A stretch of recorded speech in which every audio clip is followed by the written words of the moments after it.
ಇವತ್ತಿನ ಕಾರ್ಯಕ್ರಮದ ವೇದಿಕೆಯ ಮೇಲೆ ಆಸೀನರಾಗಿರುವಂಥ ಗೌರವಾನ್ವಿತ ಮಾನ್ಯ ನ್ಯಾಯಾಧೀಶರುಗಳಿಗೆ ನನ್ನ ನಮಸ್ಕಾರಗಳನ್ನು ತಿಳಿಸ್ತಾ, ಉದ್ಘಾಟನೆಯನ್ನು ನೆರವೇರಿಸಿದಂಥ ಹೊಸದುರ್ಗ ಕ್ಷೇತ್ರದ ಜನಪ್ರಿಯ ಶಾಸಕರು, ಹಿರಿಯರು ಆದಂಥ ಸಾಮಾನ್ಯ ಪಿ ಜಿ ಗೋವಿಂದಪ್ಪ ಸಾಹೇಬ್ರೆ, ವೇದಿಕೆ ಮೇಲೆ ಆಸೀನರಾಗಿರುವಂಥ ವಕೀಲರ ಸಂಘದ ಗೌರವಾನ್ವಿತ ಅಧ್ಯಕ್ಷರೇ, ಉಪಾಧ್ಯಕ್ಷರೇ, ಮಾಜಿ ಶಾಸಕರಾದಂಥ ಟಿ ಎಚ್ ಬಸವರಾಜಪ್ಪನವರೇ, ಸಭಾಂಗಣದಲ್ಲಿ ಆಸೀನರಾಗಿರುವಂಥ ಎಲ್ಲ ನಮ್ಮ ಹೊಸದುರ್ಗ ತಾಲೂಕಿನ ಎಲ್ಲ ವಕೀಲ ಮಿತ್ರರೇ, ಸಾರ್ವಜನಿಕ ಬಂಧುಗಳೇ,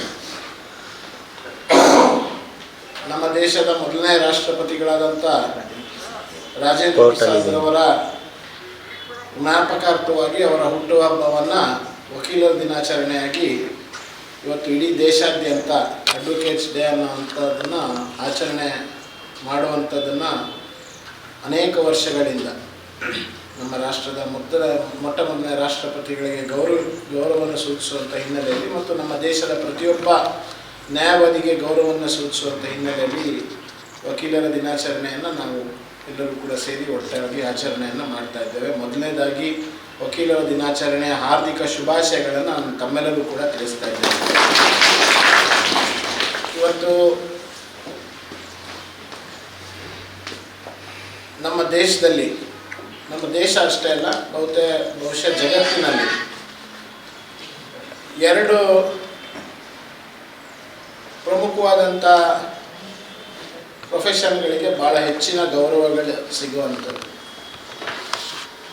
ಪ್ರತಿಯೊಬ್ಬರು ಕೂಡ ಹೆಚ್ಚು ನಂಬುವಂಥದ್ದು ಕೂಡ ಎರಡು ವೃತ್ತಿಗಳನ್ನು. ಒಂದು ವೈದ್ಯ ವೃತ್ತಿ, ಯಾಕಂದರೆ ತಾವು ವೈದ್ಯರ ಹತ್ರ ಹೋದಾಗ ತಮ್ಮ ಜೀವನವನ್ನೇ ಅವರ ಕೈಯಲ್ಲಿ ಕೊಟ್ಟು ವೈದ್ಯರಿಂದ ಅವರು ಆರೋಗ್ಯವಂತರಾಗಬೇಕು ಅನ್ನುವಂಥ ನಿರೀಕ್ಷೆಯೊಂದಿಗೆ ವೈದ್ಯರ ಹತ್ರ ಹೋಗ್ತಾರೆ. ಮತ್ತೊಂದು ಅಷ್ಟೇ ಗೌರವವನ್ನು ಪಡೆಯುವಂಥ ವೃತ್ತಿ ಯಾವುದಾದ್ರು ಇಡೀ ಜಗತ್ತಿನಲ್ಲಿದೆ ಅಂತಂದರೆ ಅದು ವಕೀಲ ವೃತ್ತಿ. ಯಾಕಂದರೆ ಇಡೀ ಜಗತ್ತಿನಲ್ಲಿ ವಿಶೇಷವಾಗಿ ನ್ಯಾಯ ದೊರಕಿಸ್ಕೊಡ್ತಾರೆ ಅನ್ನುವಂಥ ವಿಶ್ವಾಸದಿಂದ ತಮ್ಮ ಯಾವುದೇ ಅದು ಪ್ರಕರಣ ಇರ್ಬೋದು, ಅದನ್ನು ಸೂಕ್ತವಾಗಿ ನ್ಯಾಯಯುತವಾಗಿ ನಮಗೆ ನ್ಯಾಯವನ್ನು ದೊರಕಿಸ್ಕೊಡುವಂಥ ಕೆಲಸ ಆಗುತ್ತೆ ಅನ್ನುವಂಥ ಸಂಪೂರ್ಣ ವಿಶ್ವಾಸದೊಂದಿಗೆ ತಮ್ಮ ವ್ಯಾಜ್ಯಗಳನ್ನು ತಮ್ಮ ಮುಂದೆ ತರುವಂಥ ಕೆಲಸವನ್ನು ಈ ದೇಶದ ಜನ ಮತ್ತು ಜಗತ್ತಿನ ಜನ ಮಾಡ್ತಾ ಇದ್ದಾರೆ. ಅದರಲ್ಲೂ ಕೂಡ ನಮ್ಮ ಭಾರತ ದೇಶದಲ್ಲಿ ವಕೀಲರಿಗೆ ತುಂಬ ತಮ್ಮದೇ ಆದಂಥ ಗೌರವ ಸ್ಥಾನಗಳನ್ನು ಈ ಸಮಾಜ ಕೊಟ್ಟಿದೆ. ನಾನು ಉದಾಹರಣೆಯಾಗಿ ನಿಮಗೆ ಹೇಳಬೇಕು ಅಂತಂದರೆ, ನಮ್ಮ ದೇಶದ ಮೊಟ್ಟ ಮೊದಲನೇ ಲೋಕಸಭಾ ಚುನಾವಣೆ ಆದಾಗ ಸರಿಸುಮಾರು 45%ಕ್ಕೂ ಹೆಚ್ಚು ಜನ ಸಂಸದರು ಯಾರು ಅಂತಂದರೆ ಈ ದೇಶದ ವಕೀಲರು MP ಗಳಾಗಿ ಬಂದರು. ಯಾಕೆಂದರೆ ಕಾನೂನನ್ನು ರೂಪಿಸುವಂಥದ್ದು, ಕಾನೂನನ್ನು ಮಾಡುವಂಥದ್ದು, ಸಂವಿಧಾನದ ಯಥಾವತ್ತಾಗಿ ಸಂವಿಧಾನವನ್ನು ಜನಸಾಮಾನ್ಯರ ಮಧ್ಯೆ ಆ ಸಂವಿಧಾನವನ್ನು ಆಚರಣೆಗೆ ತರುವಂಥ ಜವಾಬ್ದಾರಿ ಕಾನೂನು ಮಾಡುವಂಥವ್ರ ಮೇಲಿದೆ ಅನ್ನೋ ಕಾರಣಕ್ಕೋಸ್ಕರ ನಮ್ಮ ದೇಶದ ಪ್ರತಿಯೊಬ್ಬ ಮತದಾರ ಸೂಕ್ತವಾದಂಥ ನಮ್ಮ ಪ್ರತಿನಿಧಿ ಯಾರು ಆಗಬೇಕು ಲೋಕಸಭೆ ಮತ್ತು ವಿಧಾನಸಭೆಯಲ್ಲಿ ಅಂತಂದರೆ ಯಾರು ವಕೀಲರಾಗಿರ್ತಾರೆ ಅವರೇ ನಮ್ಮ ಪ್ರತಿನಿಧಿ ಆಗಬೇಕು ಅಂತೇಳಿ 40ಕ್ಕೂ ಹೆಚ್ಚು % ಅವರನ್ನು ಲೋಕಸಭೆಗೆ ಕಳಿಸುವಂಥ ಕೆಲಸ ಮಾಡಿದ್ವಿ. ಇವತ್ತು ಬದಲಾದಂಥ ಪರಿಸ್ಥಿತಿಗಳಲ್ಲಿ ನೀವು ಇವತ್ತಿನ ಅಂಕಿಅಂಶಗಳನ್ನು ತಗೊಂಡ್ರೆ ಅದು 4%ಗಿಂತ ಕಡಿಮೆ ಆಗಿದೆ. ಇವತ್ತು ಲೋಕಸಭೆ ಮತ್ತು ವಿಧಾನಸಭೆಯಲ್ಲಿ ಅಡ್ವೊಕೇಟ್ಸ್ ಎಷ್ಟು ಜನ ರೆಪ್ರೆಸೆಂಟೇಟಿವ್ಸ್ ಇದ್ದಾರೆ ಅಂತಂದರೆ 4%ಗಿಂತ ಕಡಿಮೆ ಇದೆ. ಅದಕ್ಕೆ ಅನೇಕ ಕಾರಣಗಳು ಕೂಡ ಸಹ ಇದೆ, ನಿಮಗೆ ಗೊತ್ತಿದೆ. ನಾನು ಇದನ್ನು ಹೆಚ್ಚು ಬಿಡಿಸಿ ಹೇಳೋದಕ್ಕೆ ಹೋಗೋದಿಲ್ಲ. ಆದರೆ ಇಲ್ಲಿ ನಾನು ಗೋವಿಂದಪ್ಪ ಸಾಹೇಬರು ಕೂಡ ನಾವು ಕರಿಕೋಟ್ ಹಾಕೋದಿಲ್ಲ, ಆದರೂ ನಾವು ಕೂಡ ವಾದವನ್ನು ಮಾಡ್ತೇವೆ, ಸದನದಲ್ಲಿ ವಾದವನ್ನು ಮಾಡ್ತೇವೆ. ನಾವು ವಿರೋಧ ಪಕ್ಷವಾಗಿ, ಆಡಳಿತ ಪಕ್ಷವಾಗಿ ಸದನದಲ್ಲಿ ಪ್ರತಿ ವರ್ಷ ಸುಮಾರು 70ರಿಂದ 80 ದಿವಸ ಸದನ ನಡೆಯುವಂಥ ಸಂದರ್ಭದಲ್ಲಿ ನಾವು ಕೂಡ ಅನೇಕ ವಿಷಯಗಳನ್ನು, ಜನರ ಮಧ್ಯೆ ಇರುವಂಥ ಸಮಸ್ಯೆಗಳನ್ನು ಚರ್ಚೆ ಮಾಡುವಂಥ ಕೆಲಸವನ್ನು ಮಾಡ್ತೇವೆ. ತಮ್ಮ ವಾದಕ್ಕೆ ತೀರ್ಪನ್ನು ನೀಡುವಂಥದ್ದು ಗೌರವಾನ್ವಿತ ನ್ಯಾಯಮೂರ್ತಿಗಳು, ನ್ಯಾಯಾಧೀಶರು ತಮ್ಮ ವಾದಗಳನ್ನು ಆಲಿಸ್ತಾರೆ. ಆದರೆ ನಮ್ಮ ವಾದಕ್ಕೆ ಜನತಾ ನ್ಯಾಯಾಲಯ ತೀರ್ಪು ಕೊಡುವಂಥದ್ದು ಆಗುವಂಥದ್ದು. ಹಾಗಾಗಿ ನಾನು ತಮ್ಮಲ್ಲಿ ಒಂದು ವಿನಂತಿ ಮತ್ತು ನನ್ನ ಒಂದು ಮನಸ್ಸಿನ ಮಾತೇನು ಅಂತಂದರೆ, ಅತ್ಯಂತ ಗೌರವದ ಸ್ಥಾನದಲ್ಲಿ ನೀವೆಲ್ಲರೂ ಕೂಡ ಇದ್ದೀರಾ. ಜನ ನಿಮ್ಮಿಂದ ಅನೇಕ ನಿರೀಕ್ಷೆಗಳನ್ನು ಮಾಡ್ತಾರೆ. ಇವತ್ತು ಕೂಡ ಜನಸಂಖ್ಯೆ ನಮ್ಮ ದೇಶದಲ್ಲಿ ಅತಿ ಹೆಚ್ಚು ಇರುವಂಥ ಕಾರಣಕ್ಕೋಸ್ಕರ ಅನೇಕ ವ್ಯಾಜ್ಯಗಳು ಕೂಡ ಇವತ್ತು ಬರ್ತಾ ಇದೆ. ಹಾಗಾಗಿ ನಾವು ಭಾಳ ವರ್ಷ ನಮಗೆ ಸ್ವಾತಂತ್ರ್ಯ ಬಂದ ನಂತರನೂ ಕೂಡ ನಾವು ಬ್ರಿಟಿಷ್ ಸಿವಿಲ್ ಕೋಡ್ಗಳನ್ನು, ಬ್ರಿಟಿಷ್ ಕ್ರಿಮಿನಲ್ ಕೋಡ್ಗಳನ್ನು ನಾವು ಅನುಕರಣೆಯನ್ನು ಮಾಡ್ತಾಯಿದ್ವಿ. ಆದರೆ ಇತ್ತೀಚಿನ ಕೆಲವು ವರ್ಷಗಳ ಹಿಂದೆ ಭಾರತೀಯ ನ್ಯಾಯ ಸಮಿತಿಯನ್ನು ತಂದು ಅನೇಕ ರೀತಿಯಾದಂಥ ಬದಲಾವಣೆಗಳನ್ನು ತಂದು ತ್ವರಿತವಾಗಿ ನ್ಯಾಯ ಸಿಗುವಂಥ ರೀತಿಯಲ್ಲಿ ಆ ಕಾನೂನಿಗೆ ಮಾರ್ಪಾಡನ್ನು ತರುವಂಥ ಕೆಲಸವನ್ನು ಮಾಡಿದೆ.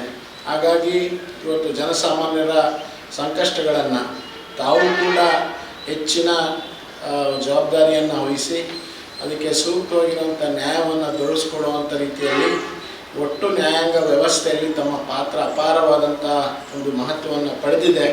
ನಿಮ್ಮೆಲ್ಲರ ಒಂದು ಉತ್ತಮ ಸಹಕಾರದಿಂದನೇ ನ್ಯಾಯಾಲಯನೂ ಕೂಡ ಸರಿಯಾದಂಥ ಕಾಲಕ್ಕೆ ತೀರ್ಪುಗಳನ್ನು ಕೊಟ್ಟು ಆ ವ್ಯಾಜ್ಯವನ್ನು ಸಂಪೂರ್ಣವಾಗಿ ವಿಲೇವಾರಿ ಮಾಡುವಂಥದ್ದು ಕೂಡ ಅವ್ರ ಕೈಯಲ್ಲಿ ಆಗುತ್ತೆ. ಹಾಗಾಗಿ ನಮ್ಮ ಹೊಸದುರ್ಗ ತಾಲೂಕಿನ ಏನು ನ್ಯಾಯದ ವ್ಯಾಜ್ಯ ಸಮಸ್ಯೆಗಳು, ಚರ್ಚೆಗಳಿಗೆ ಅಥವಾ ಕೇಸ್ಗಳು ಬಾಕಿ ಇದೆ, ಅವನ್ನೆಲ್ಲವನ್ನು ಕೂಡ ಒಂದು ಉತ್ತಮ ರೀತಿಯಲ್ಲಿ ಬಗೆಹರಿಸುವಂಥ ಪ್ರಯತ್ನದಲ್ಲಿ ನೀವೆಲ್ಲರೂ ಕೂಡ ಸಂಪೂರ್ಣವಾಗಿ ತಮ್ಮ ಶ್ರಮವನ್ನು, ತಮ್ಮ ಸಮಯವನ್ನು ನೀಡ್ತೀರಾ ಅನ್ನುವಂಥ ವಿಶ್ವಾಸ ನನಗಿದೆ. ಮತ್ತು ನಾನು ಮತ್ತೊಂದು ಹೇಳೋಂಥದ್ದೇನು ಅಂತಂದರೆ, ಇವತ್ತು ನನಗೆ ಹೊಸದುರ್ಗ ಕೋರ್ಟ್ ಬಿಲ್ಡಿಂಗ್ ನೋಡಿದ್ರೆ ಭಾಳ ಸಂತೋಷ ಆಗುತ್ತೆ. ಯಾಕಂದರೆ ಇವತ್ತು ನಮ್ಮ ಚಿತ್ರದುರ್ಗ ಜಿಲ್ಲಾ ಕೇಂದ್ರದಲ್ಲಿ ಕೋರ್ಟಿಗೆ 10 ಎಕರೆ ಜಾಗ ಕೊಟ್ಟಿದ್ರು ಕೂಡ ಇಲ್ಲಿವರೆಗೂ ನಾವು ಕೋರ್ಟ್ ಬಿಲ್ಡಿಂಗನ್ನು ಅಲ್ಲಿ ಸ್ಟಾರ್ಟ್ ಮಾಡೋಕ್ಕಾಗಿಲ್ಲ.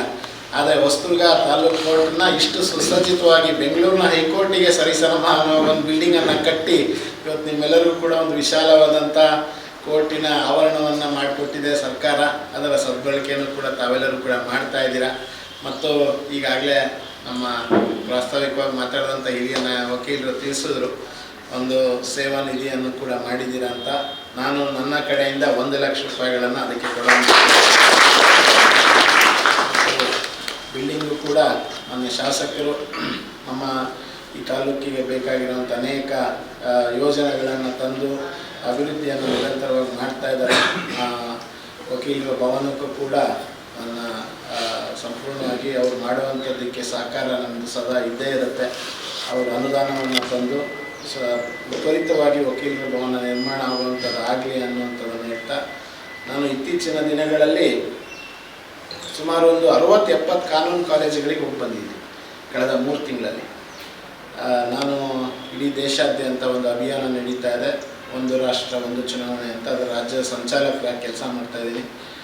ವಿಶೇಷವಾಗಿ ಇದನ್ನು ಕಾನೂನು ವಿದ್ಯಾರ್ಥಿಗಳ ಮಧ್ಯೆ ಮತ್ತು ವಿಶೇಷವಾಗಿ ವಕೀಲರ ಮಧ್ಯೆ ಅದನ್ನು ಜಾಗೃತಿ ಮೂಡಿಸಬೇಕು ಅಂತೇಳಿ, ಒಟ್ಟು ನಮ್ಮ ದೇಶಕ್ಕೆ ಬಾಬಾ ಸಾಹೇಬ್ ಅಂಬೇಡ್ಕರ್ ಅವರು ಸಂವಿಧಾನ ಕೊಟ್ಟಂಥ ಸಂದರ್ಭದಲ್ಲಿ ಏಕಕಾಲದಲ್ಲಿ ಎಲ್ಲ ಚುನಾವಣೆಗಳಾಗಬೇಕು ಅನ್ನೋಂಥ ಕಲ್ಪನೆಯನ್ನು ಅವರು ಕೊಟ್ಟಿದ್ದರು. ನಮ್ಮ ದೇಶದಲ್ಲಿ 4 ಚುನಾವಣೆಗಳು ಏಕಕಾಲದಲ್ಲಿ ನಡೆದಿದೆ, 51ರಿಂದ 67 ತನಕ. ಕಾರಣಾಂತರಗಳಿಂದ ಏನು 356ನೇ ವಿಧಿ ಇದೆ, ಅದರ ಬಳಕೆಯಾಗಿ ಚುನಾಯಿತ ಸರ್ಕಾರಗಳ ಪತನ ಆದ